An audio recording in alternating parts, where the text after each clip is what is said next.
of Niger, and I want to talk about northern Nigeria. Only 1 in 4 girls will finish a course of secondary schooling. Rape is on the increase, all parts of Nigeria, but especially in the context of children who, like His Excellency Governor Fayemi said, are breadwinners because of the economic dimension. They are more vulnerable because they are hawking when they should be in school, learning to become like the 25 superstars, first ladies we have today. Almajiranchi is also a very big issue in northern Nigeria. Boys are sodomized, girls are raped. This is a serious phenomenon in northern Nigeria where 10 million children are out of school and they're very vulnerable. Your Excellency, sir, I know you have 3 minutes, but if you were to give us an elevator speech of what the North intends to do about creating safe spaces for girls and boys and women, what would it be, sir? You have the floor.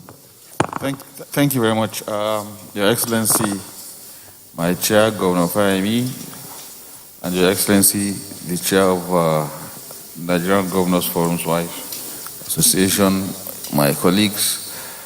The speakers before me spoke very well, some of which will address what you said. I 100% agree with what Governor Fayemi said.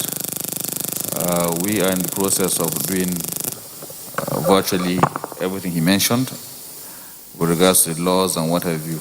My friend from Kogi, I think we're also on the same page, but one. I don't have a female ADC, but I have a woman head of service. Excellent. That would placing women in, and a woman chief judge, that's right. So placing women in sensitive positions will ensure that they take this matter seriously and fight for the rights or causes of women. And my friend from Ondo also mentioned the legal framework, which is very important, but somehow I found out enforcement is always an issue. Most of the courts are overwhelmed. We find it very difficult in these days to get someone convicted of crimes, heinous crimes like what you just mentioned. But with regards to Almajiranchi and what you said earlier on in the northern parts of the country, I think one thing I haven't had is the issue of sensitization.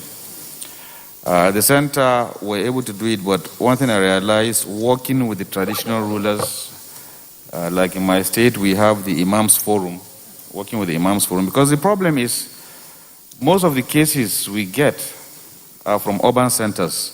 We don't get much cases from rural areas. Not that they don't exist, but out of fear of stigmatization.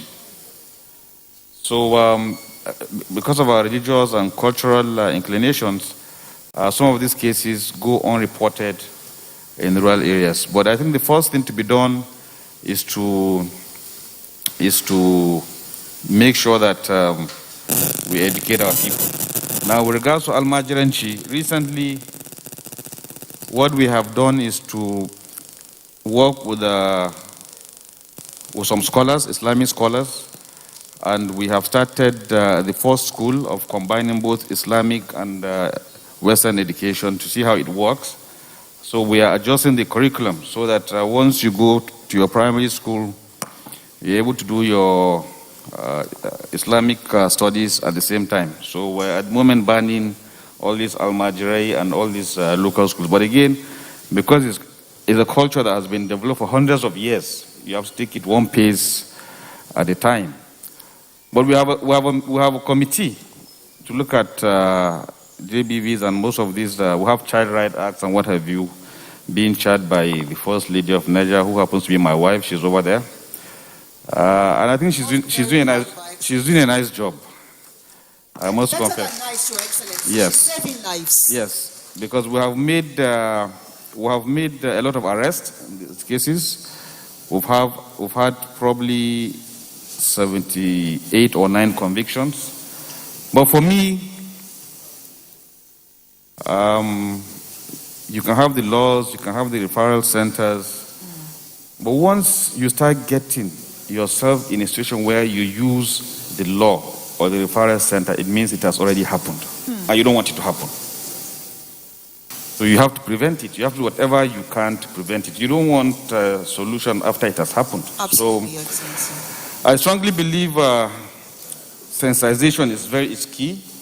I strongly believe educating our people is important. Thank you. I strongly believe making sure that girls go to school is really important, because we've had cases where parents give out their daughters in marriage at the ages of 12, 13.